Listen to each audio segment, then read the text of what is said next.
Should we get started, Kevin? Yeah, perfect. So if we just start with one of the questions that came from the when people registered, and that is from Kent, who I think Kent is actually here on the call. Kent, he just asked, do you feel all the attributes of EXO apply to a B2B as much as they apply to B2C?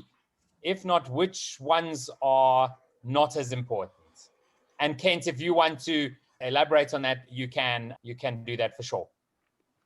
Yeah. I think what happens is the sequence. Kent, do you want to get into that a bit, or do you want me to just take a crack at it and then you want to answer?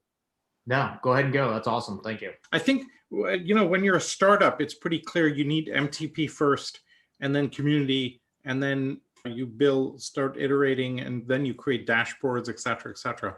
So the size of company and stage that you're at makes a big difference. And B2B versus B2C is also relevant, although we've seen companies using community and crowd very effectively on a B2B side. I think the really key one is if you're B2B, you don't have a direct relationship with the customer and you're relying on intermediaries. And I think in a world that's getting very digitized, that's a dangerous place to be. The value is all in having a direct relationship with the end user, right? And so you take the Apples and the Amazons, they own the customer relationship, and then they allow people into that customer relationship as needed. And then they disintermediate the customer relationship with other people. So for example, if you were a fan of Energizer batteries, and now Amazon is selling batteries because they found it's the cheapest way of doing it, you're pretty much toast. And so Amazon has a huge power once they can build that capability. So I think there's danger in being on the B2B side, unless you're adding so much value that they need it. And I go back to my favorite kind of discussion on strategy is the three-pointed, I'm trying to remember the name of the framing, but you have product leadership, customer intimacy, and operational excellence as 3 points on a triangle. And most people say we're going to have the best product at the best price and be totally customer focused. And they found that when you studied market leaders, you were really good at one and adequate at the other 2. So Intel is always pushing out the best chips. They're less interested in customer intimacy and other stuff. If you're McDonald's, you're interested in operational excellence, and the Big Mac is the same anywhere in the world. And you focus deeply on one. Where I'm finding that apply to today's world is you need to be a product leader. Otherwise, the other 2 will come and cobble you over time. So I think product leadership is really important. And the end user relationship is important. So that's how I'd answer that question. So it's more of a strategic question than which attributes apply, but we've seen all the attributes apply. Some of the internal ones become more important, like dashboards, algorithms, obviously pretty critical, etc. Thank you. Is it okay if I ask a follow-up question on that? Go. Thank you. So interesting. So you went through the priority, MTP, got it, and then you had community. And I'm sorry, I wasn't taking notes fast enough to get the order of the other ones. The next one, once you get into MTP, I'm talking about the sequence of building a startup. Yep. You need MTP community, founding team, okay? Then you need a killer idea that has to be minimum 10x better than the status quo. And then you get into the lean startup, MVP, iteration, dashboards, etc. And so then you start adding all the other attributes once you have the foundation in place. Perfect. Very helpful. So we still consider ourselves a startup. We're 10 years into it, but we're on a very nice, like a slow exponential. Exactly. 35%. So we're trying to get on the true exponential. And it's interesting you say community, because honestly, that's where we're struggling the most. What's the business? So we are in digital analytics consulting, as well as we do have a SaaS product. So it's more obvious on the SaaS product, but on the digital analytics consulting, there are communities that exist. And we're like, well, do we do our own community? Do we play in some of these other larger, well-established communities? So I find it fascinating you say community a second, because honestly, that's where we're tripping up. So here, what I would do is if you haven't built your own, it's cheaper to go join a bunch of others. Yep. And then Kaggle and whatever else is interesting on the data analytics side. And then little by little, find the people that are aligned with your MTP and then over time build your own community. Awesome. Thank you. Appreciate it. Perfect. Salim, I actually want to follow up with a question that I know a bunch of people have asked before, which is, okay, I'm an existing organization. We're damn well struggling to come up with our MTP. Should we just work on that, or should we be implementing the other attributes whilst working on the MTP? I think a bit of both, but the problem is the MTP will give you the where to put your efforts, especially when you have a lot of projects going on, right? And if you're in an early stage, you always have, like, think about our world. We've got like about 30 projects, and we can't navigate that properly. You need the MTP to help you filter. Google makes it pretty easy to go, does this project or this project, which one's better at organizing the world's information? And that becomes a powerful heuristic as to where do you apply resources. And so you need the MTP to give you guidance and make sure you're constantly operating on the why of why you exist. Otherwise, you kind of lose yourself. So I would actually take the time out, and it can be just half a day, frame the MTP as best you can, and go for like a 80-20 type thing. Get to something that everybody can be comfortable with, and then go after that. And then you can iterate it over time. Okay. Perfect. Awesome. So I'm going to ask one more question, which comes from the questions that were shared on registration, and that is from Cesar, and he just said, what technological mechanisms would you suggest to control corruption? So there's a few different ways of looking at this. One is blockchain allows you to do this very powerfully, because let's say you take land titles. We've got a pretty good estimate that if you just put land titles around the world on the blockchain, you could release about $20 trillion globally of unleashed value, just from the transparency, auditability and checkability of what's going on. That's one thing. The problem is that no government wants to lose control over who owns what land. They want to be authoritative on that. And so that then you'll get a huge immune system response around that, going, no, wait a minute, hold on a second. Because how do you charge bribes if you can't say who owns the land, right? And so that'll be one big kind of issue point and an immune system response.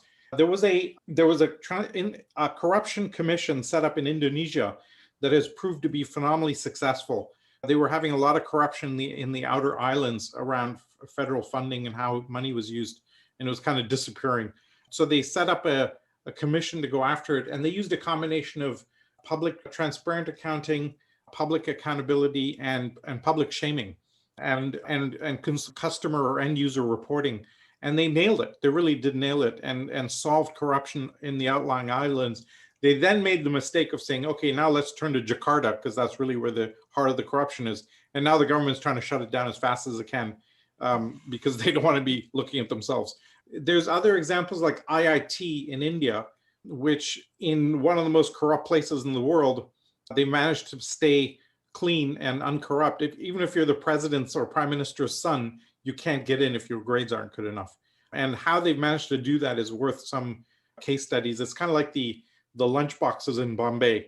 Nobody knows quite how they did it, but they do it, and it kind of just works. And if you don't know the story, it's worth looking up. But we now have good sense of how to navigate this. The big shift from a technology perspective will be blockchain, because it takes authentication out from the traditional places, and then AI to track transactions and see where fraud might be occurring. A combination of those will give you a lot of thing. I mean, you look at just the body cams on police, that shakes out a huge amount of corruption if they can get the police to turn them on. Yeah, absolutely. So we'll now go to questions. I see Ardita, you asked a question there in the chat. If you want to unmute yourself and ask, it's back to MTP, but if you can ask that'll be great. Yeah, sure. Actually, I just finished a very large contract with a very large bank here in Canada, at RBC. And they are doing a lot of things, but it's only, for example, areas, right? it's such a large organization, has at least 8 groups within, which is a medium business. Each of them is on its own. And they all need their own MTP. Yeah. How can RBC, how can the CEO of RBC have one MTP for RBC?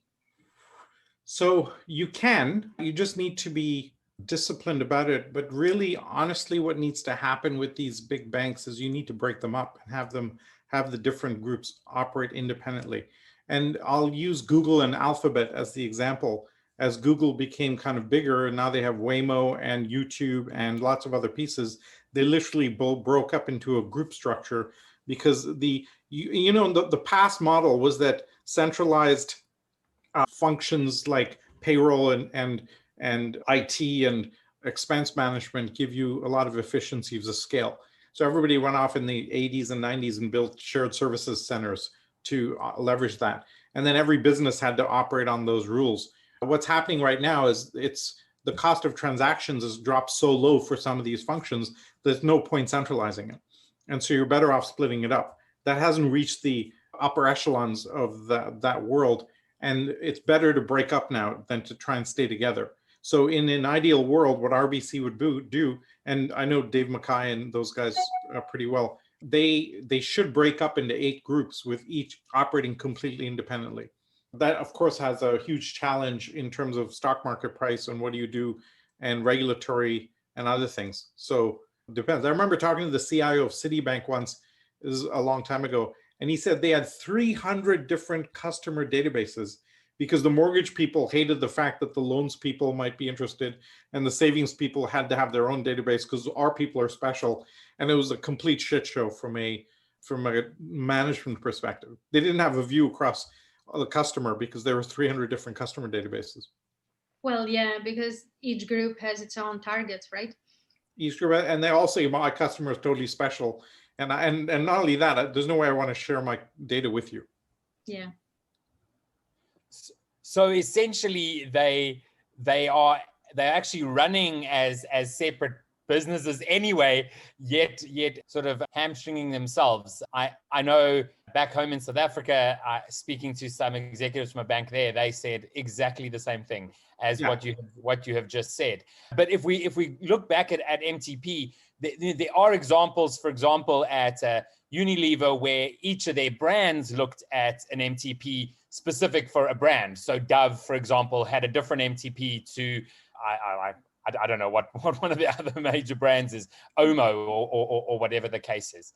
And so that is an opportunity there. I see Kent's just sort of put in the chat, and Sanjay, I'll come back to you to ask your question, just staying on MTP, just around B2B MTP. So Kent, I don't know if you just asking whether, an MTP for a B2B is, needs to be different from a B2C, or what is the thinking there?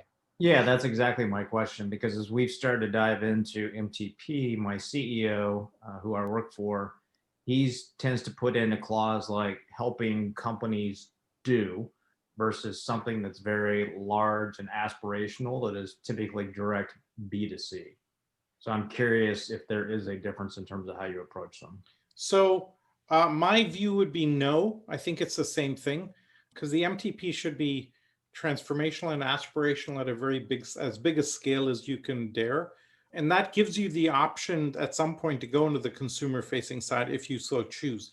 How you implement it, if you just want to stay with the helping companies do X better, that's fine. You can still do that with an MT. You take Google's organize the world's information, allows you to go B2C, B2B, and do whatever you want, right? If your MTP is curing cancer, it doesn't say about how you go about doing that. And this goes straight back to the Simon Sinek discussion of have your why, and then your how, and then your what, right? And so get the why right of what gets you up at 6 a.m. in the morning, and how do you go for that? So I think, I want to mention one more point that people make a huge mistake that I've seen around crafting their MTP. They'll often say, we're helping feed the world. And it's really important that it's not we, it's not even helping save the world, it's help save the world. Google's MTP is not that we're organizing world's information. or that it's not even organizing, it's you go organize the world's information and we'll provide the tools. It's declarative and aspirational and enrolls community, right? Because you want as much of the functionality in the community as possible. So you want to get that out there in an important point. Yeah, absolutely. So I see Sanjay asked the question, but it looks like he's dropped off. His question was just around building community and crowd when you are B2B. You know, for B2C, it's quite easy. Your end consumer is your community. But what if you're B2B? If you're B2B, I think you still go, I would set up mechanisms that are B2C. And if you're a B2B company, why? Because like, let's say you're a bank, okay, and you're doing company lending. Corporate lending is very much a B2B functionality. I would still have a relationship with the end user because you want to know as much insights about your customers' customers as you do, because it'll give you insights around that. You look at, say, Amazon, it analyzes the purchase patterns of Energizer and other things and decides based on that data, should I just sell my own batteries because I'm losing margin I'm helping Energizer sell. Why am I doing that? I could make my own stuff.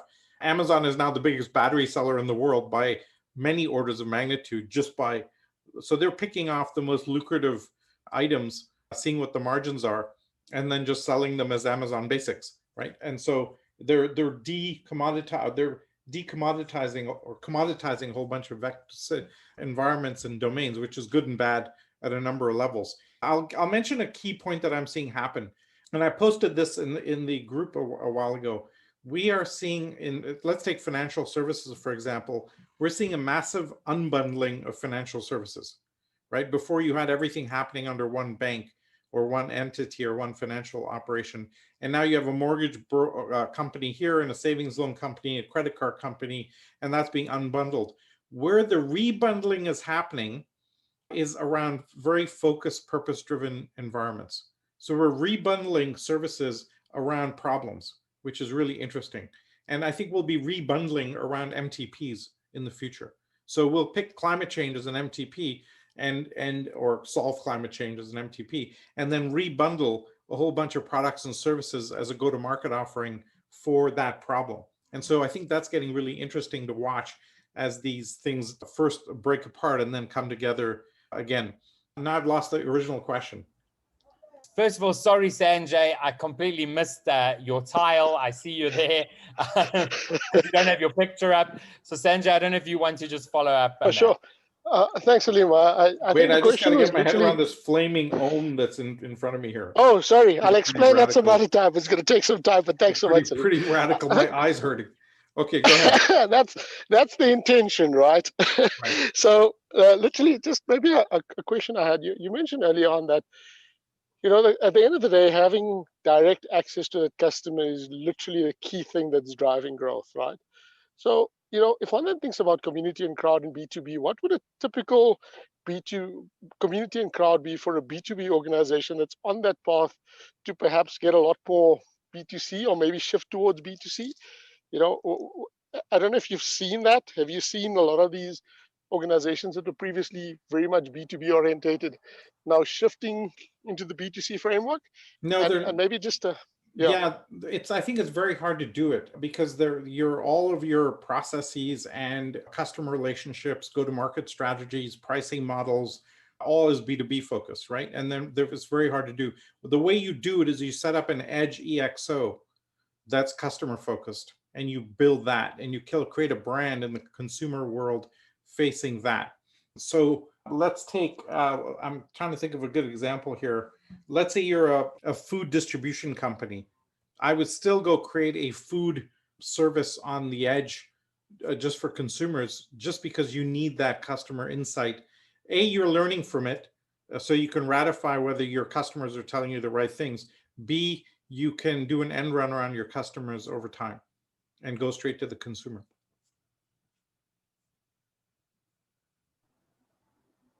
Okay, awesome. Sanjay, I hope that answered. Mark, I don't know if you want to ask your question. Yeah, great. Thanks. Hi, everybody. Great to be on this call. Fantastic. Just a quick background. I did the Sprint certification at the end of last year, and now we're in a different world. So my question is really about how are people in the EXO community bringing the 10 attributes, and I assume everyone knows those, to a world where COVID-19 has had such a huge impact, and we're now in a distributed workforce. And as you say, it's not so easy to connect to the end users. So that's the background of this. And personally, I'm in the world of telecommunications and software and the world of cybersecurity as well. So, but I'm just wondering how companies that you're dealing with, or collectively, how we found the impact of COVID-19 and how they're impacting the 10 attributes. So I think the way to frame that is, how are people implementing the 10 attributes post-COVID, right? Right. So I think there's at a macro level, I think there's two things going on. First is that a bunch of industries have rolled forward 10 years. A bunch of industries have gone backward 10 years. Yeah. And so if you've gone backward 10 years, then you're doing local community farming, and you're hunkering down, because there's a bunch of people that are preparing for the end times pretty much right now, and they're making themselves self-sufficient and buying hydroponics and figuring out how to navigate this. There's a bunch of, most industries have gone forward 10 years in terms of how are we interconnecting as people over time. There's now the latest wave of new generation like Zoom, Clubhouse, which gives you online drop-in chat rooms, ad hoc, but audio only, make it easy and light. There's a whole bunch of new wave of how do we connect as human beings and how do we organize ourselves that make it interesting. The question is, which industry are you in? And then depending on that, which way do you go? What we're pretty clear about after kind of 6 years into EXO is that the model has held up remarkably well. It's more an emphasis on which attributes would you implement that's changed, not the model itself. And B, I'm pretty sure we can now stand on a soapbox and say, in the future, every organization will be an EXO. If you aren't, you just won't be as effective as you could be. And the collective attributes give you purpose-driven, agile, adaptable scalability. And that combination is pretty much a home run for organizations, not just commercial ones, but public sector and nonprofits as well. Because now we're finding increasingly governments taking this on. So I think the next big push will be to get the EXO model and get it out there across the whole world, and hence the open sourcing and public development of the version 2, right? And let's do that openly and just build, just everybody can, and then we just release that as a set of webinars so people can watch to get up to date with the attributes and just bypass the book side completely. Right. So I apologize, there's a cat. Yeah, so I think that what occurred to me obviously was that you can't generalize on this. You've got to look at the specific issues as well. And in terms of the end user, I'm actually starting another company, which is actually, all these companies actually turns out are populated by people who are actually running the company. So I'm basically looking at the interaction between the transformation of the people who are in the companies, rather than just the company itself, and setting up groups to actually handle how people actually, changing their lives or what they're facing, so that they can actually, own the companies they work for, rather than just be an employee. Yeah. So for example, the most exciting thing I've seen over the last few years is a co-op version of Uber that's being built where the drivers own the company, right? Now incentives are aligned, and you can navigate the local environment much more effectively than in the past. And I think we're going to end up with models like that are very powerful. I'm using a phrase more and more, and we might write an article on this, called technological socialism. Classic socialism fails because centralized resource allocation is too slow and too inefficient, and opens you up to corruption very, very dramatically, right? Mm. But the ideals are there. But think about Uber. Uber is really a socialist application. It's asset sharing between a large group of people. But an algorithm allocating, doing the routing, mapping, and allocating resources is much more effective, and can actually deliver you the ideals of socialism. without the hassles around it. So I think we're going to see more and more of this where you have a collective shared asset class. Insurance is essentially a sharing risk, right? And I think a lot of these will end up being utilities that are public. Like I think Twitter or Facebook should be a public utility. Internet access should be a public utility, right? And we've privatized to get market access, but really it's bullshit, frankly. It should just be a government run, everybody has free Wi-Fi and let's go. And so there's a huge challenge right now. There's a book written by Sarah Kendzior where she basically analyzes what's happening in the US and basically thinks the US is being taken over by a set of elites that want to break it down and strip it for parts. Kind of like what happened with the UK privatizing under Thatcher and then selling off the railways, selling off the utilities. And now it's a mess of fairly epic proportions. There are certain things like education, healthcare, prisons, etc., that are much better done in the public sector. But if you add algorithmic efficiency, you can actually achieve the ideals of what you're trying to get to. So I think that's kind of where we'll end up over time. How we get there is an open question. Well, and I think I've stepped way past your question. So I apologize. No, that was great. And you've just triggered a whole bunch of new ideas as well. Just you saying that things makes me think there should be some different kind of structure that is a kind of a combination of a .com and a .org where people were open to join it and share the benefit of it. And yet that the principals who put their life into it, get something more from it. Yeah, that's the ideal we're trying to achieve with OpenExO, which is a B Corp, right? It's a benefit corporation where essentially we're allowing sub-communities to openly get created and people can go off and do their own thing or stay inside the core community. You provide this foundational layer of resources and tools, right? And then everybody can go off and do things, ideally organizing effectively to solve big challenges. Wow, sounds great. Yeah. I didn't know that. So Salim, my God. that sort of segues into we have a terrible marketing problem in that case. No, honestly, the reason we're here is really, I figure we've got a 20 to 25 year timeline to achieve a massive inflection point in the world. If we make it, then we end up in Star Trek. If we don't make it, we end up in Mad Max. And I honestly don't see, you think I'm being dramatic, but actually I think the imperative is there. If you look at every civilization in the past, right? The Mayans, the Incas, the Romans, they all got to a very complex, very sophisticated level. And then they hit a boundary condition and they all suddenly collapsed. They literally hit a cliff. And if you talk to the Niall Fergusons and the Yuval Hararis of the world, etc., all of those conditions exist right now. And we can see the tipping points of that capability happening now. The problem is human beings are really bad at structured planning for the long term. Right. My favorite example is the Seattle earthquake. Do you guys know the Seattle earthquake story? Let me get into this because this is really, really interesting. So in 1710, a monster like 9-point-something Richter scale earthquake 50 miles off the coast of Seattle took out 1,000 miles of the West Coast, all the way from Vancouver down to Upper California, just took it out completely. And they were studying this because there's rumblings under the ocean right now. They were studying this, the sediments and doing pipe core analysis, soil analysis to figure out what was going on. And then they realized this thing must have generated a hell of a tsunami. Wonder if there's any records of that in Japan. So they go to Japan and find, sure enough, there's this monster tsunami that hit Japan exactly at the same time, generated by this earthquake. In fact, it took out half of Japan.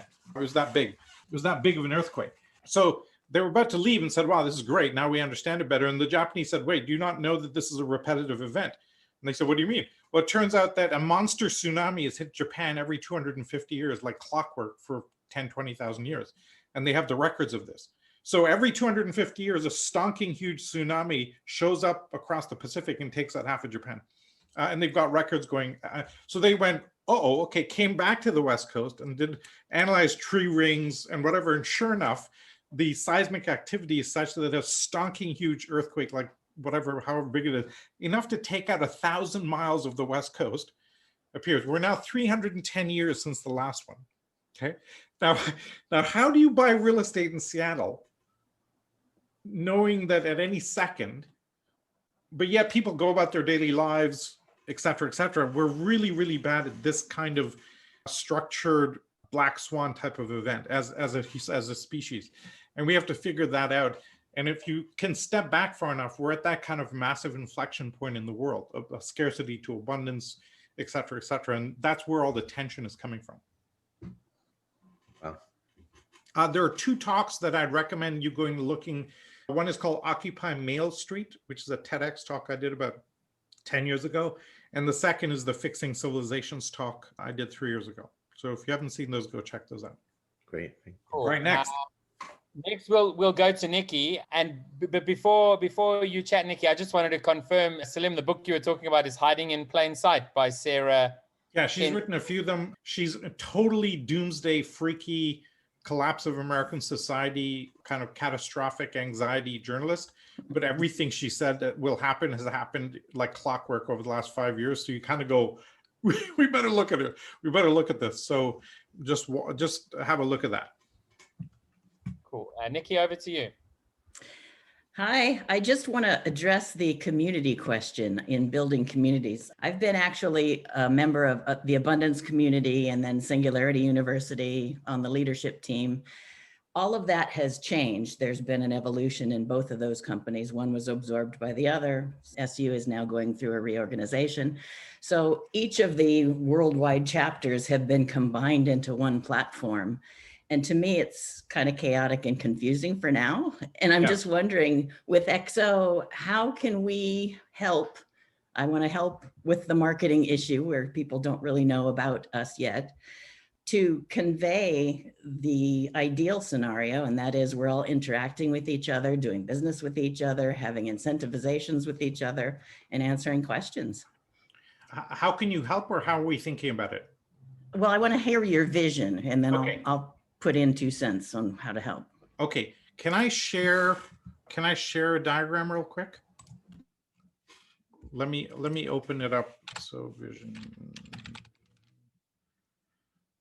Kevin, this may be a good time to show this slide, right?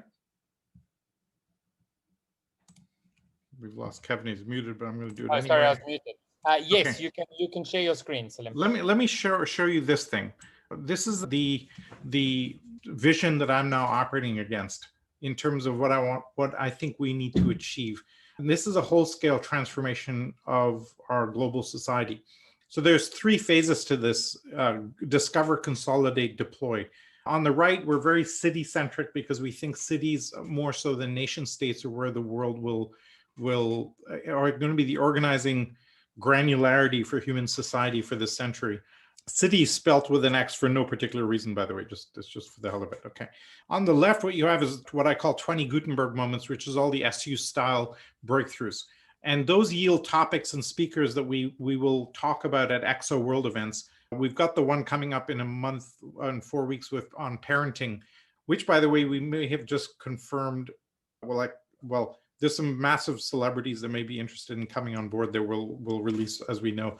But eventually you end up ideally with an EXO World per city, where you do an event that talks about the breakthrough technologies that will apply to, say, Sao Paulo or Bangkok or Copenhagen or wherever. And the reason for doing that is to yield in every major city around the world what I call 1,000 super citizens.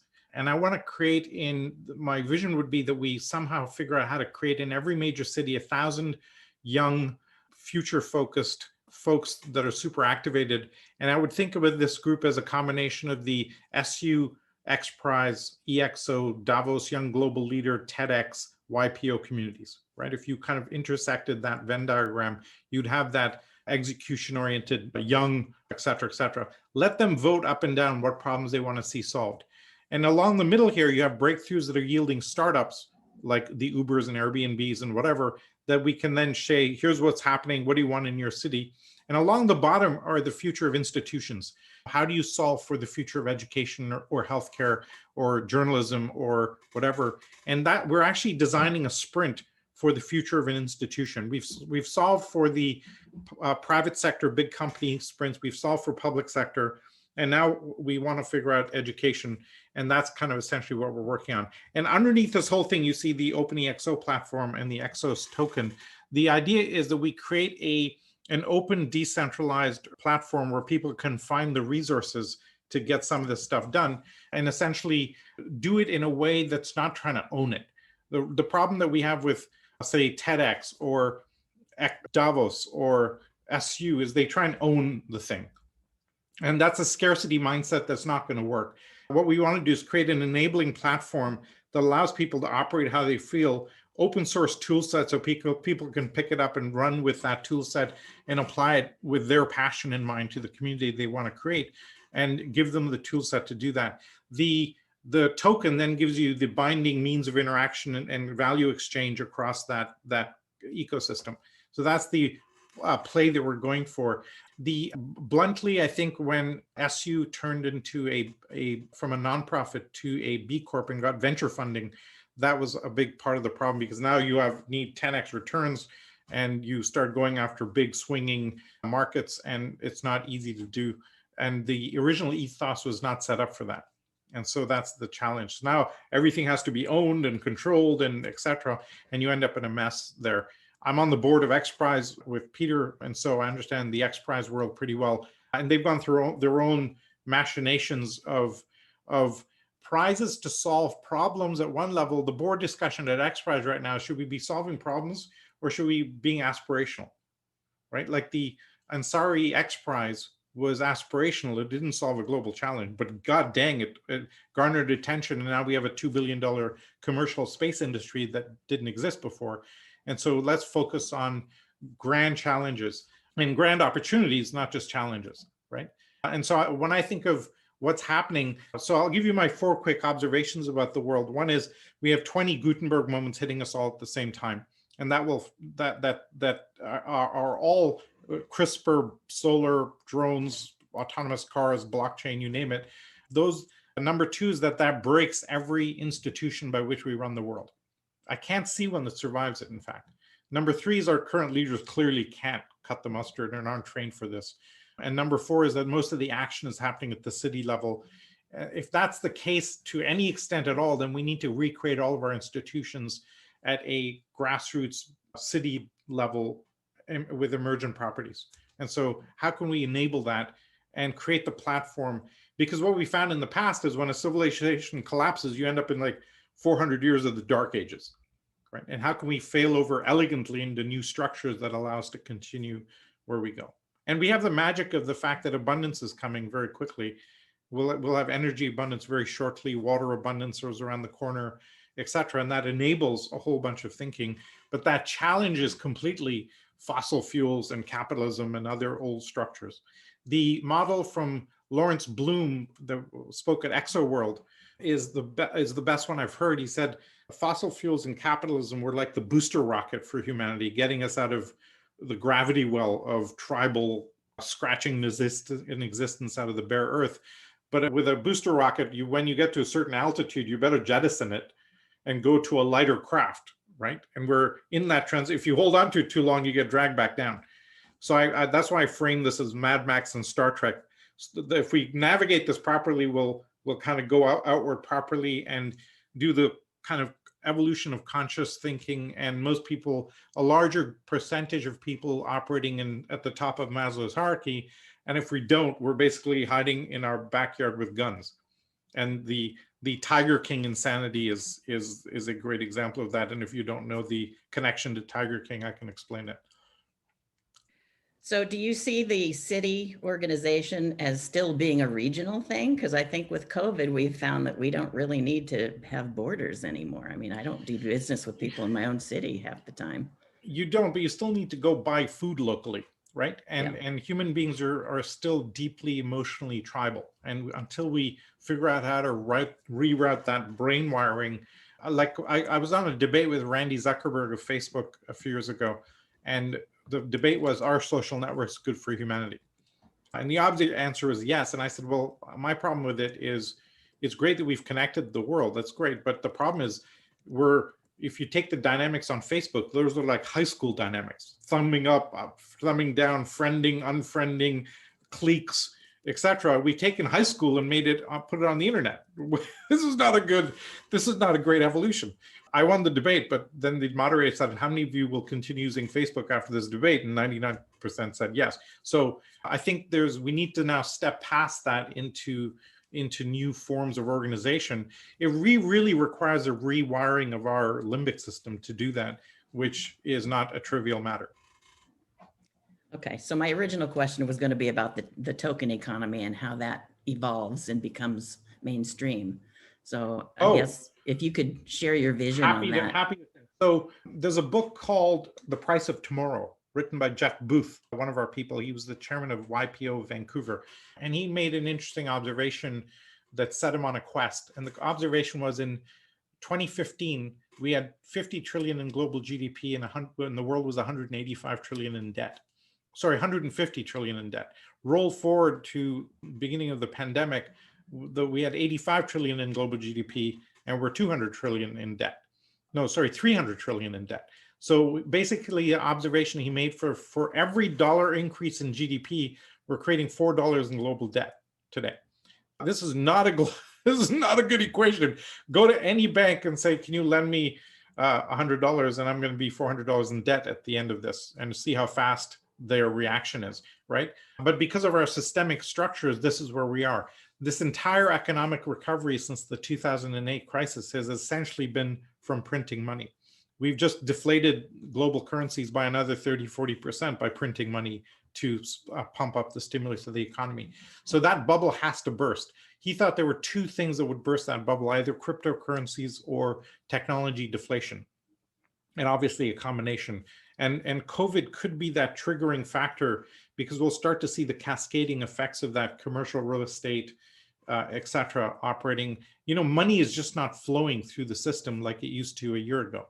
So that will cauterize and cut off and kill off a lot of businesses and industries. I'm in Toronto, and they said that 35% of hotels and restaurants are going to close by the end of the year, right? And that's the government numbers, which are probably a little optimistic.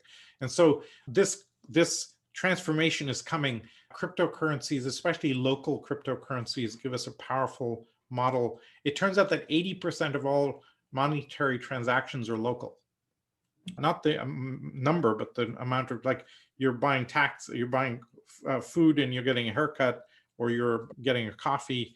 And so if you can create a local currency, you have a really powerful value exchange model that is buffeted and protected it from the global issues. And then you have an exchange rate just when you need to go out. And I think we'll end up seeing that type of a model explode over the next 10 years. As if the financial structure collapses, then people will go to local cryptocurrencies just to keep, like, for example, Puerto Rico should just issue a Puerto Rican currency and sell it to expats to raise money, right? And then use that to buy ovens so they can break bread and do all the stuff they need to do to just get going. We're actually creating so what's happening with us is, now that we have a community that's dense enough and has enough critical mass, where enough people understand the tools and we can pull people in, we're now starting to launch verticals like EXO Health. We'll do EXO Education, EXO Cities for, okay, how do you want to transform a city, and launch those kind of almost programs, not even organizations, just programs where we bring together breakthrough ideas with target verticals. Is there an EXO Toronto city? No, but we should create that. I'm happy to discuss it. Yeah, let's do it. But we should do that. The problem is in Toronto, you've got people that are, forgive me for saying this, but dull and not prone to taking risks, right? I remember yelling at a Canadian VC, saying to them, do you realize there's a V in your name? You're supposed to actually venture the capital. You are not a bank. And they were just like, so, and that happens a lot outside Silicon Valley, where people want you to prove that you're making a profit before they'll invest in you, which just, I just don't understand, but okay. Awesome. Fernando, I know you had a question. I don't know if you want to ask that. Sure. I just wanted to get a little more information on technological socialism. See if there's any good examples you could cite of companies that are deploying that are using that. I had a good debate last night talking about OpenExO with somebody I'm trying to recruit to the group. I'm all of 1 week into this and really enjoying it. Thank you. And I'm already looking to bring some other people on board. And I was having a big discussion around Airbnb, and this friend of mine has a property he puts up on Airbnb, and he's telling me of all the gripes and problems that he has with Airbnb. So, you know, my discussion is kind of limited at this point, but I definitely see something in the space of technological socialism, possibly an Airbnb that's a little more fair to the community itself. Are there any good, strong examples already competing that you can cite? So what's going to happen is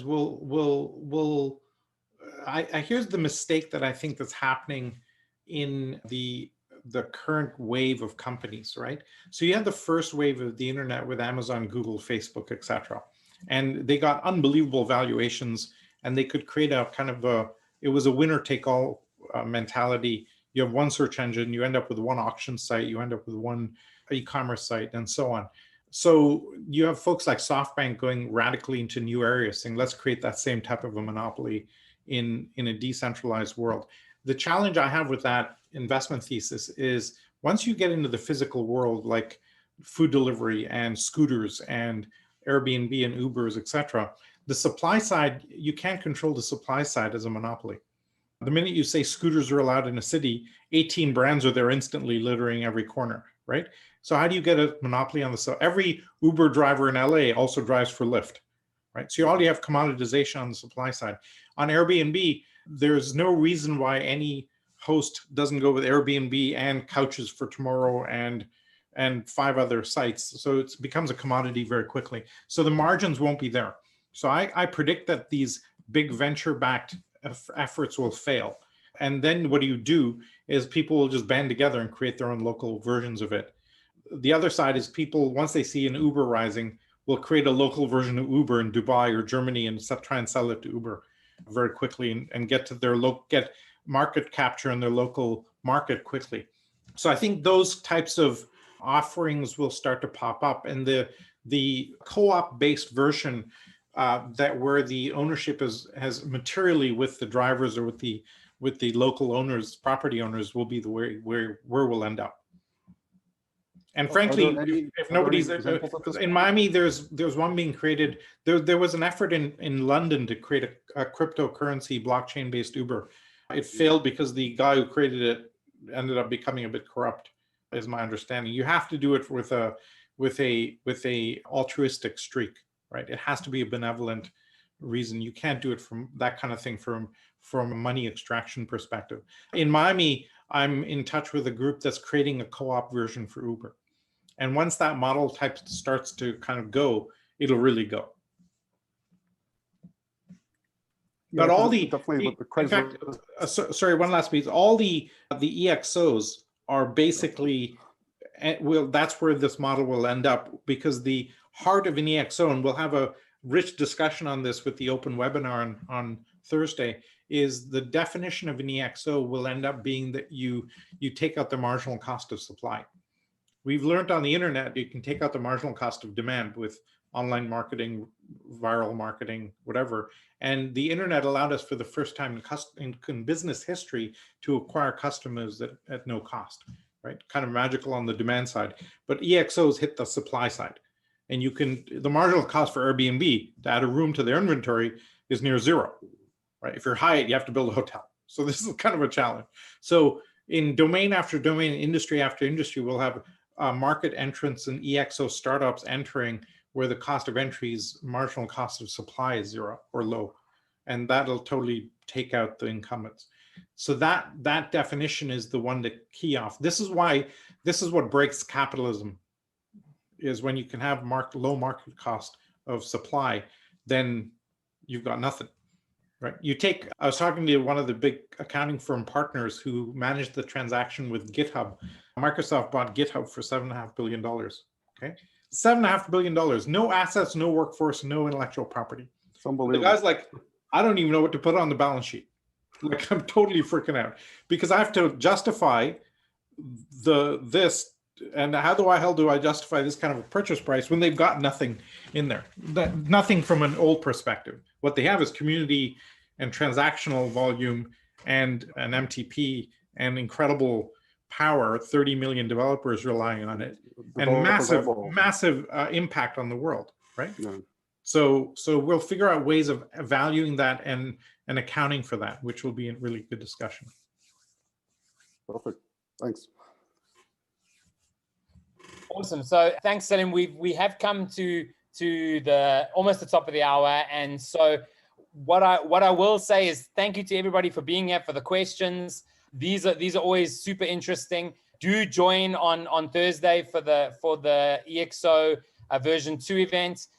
Salim will be on at, I think it's 11 Eastern, and then we've kept the event open for a full 24 hours, and we have a few community members who've been around for a while who will be moderating sessions. So if you can't make it at that particular time, there will be sessions pretty much throughout the day that you can join in to have these types of discussions. Because at the end of the day, it's really not going to be an easy shift. But like Salim said, I mean, we've seen so many civilizations that have in the past that have sort of gone into ruin, and we need to learn from that and see how do we transition in a way that allows us to leverage that abundance. So a big thank you. Salim, just last words for you before we close off the call. You want me to say something? Or not? I'm not good at that. Okay, we're going to see in 10 days what happens with the US election. I think I'll leave you with a provocative thought. Paul Sappho 10 years ago got on stage at Singularity and said he does not expect the US to exist as a country in 30 years. And 10 years in, I don't see anything that changes his prediction. And we can have that discussion on another call. Thanks, Salim. Thanks, All right. everybody. Take care, folks. Great discussion. Community soon. All right. Bye. Bye-bye.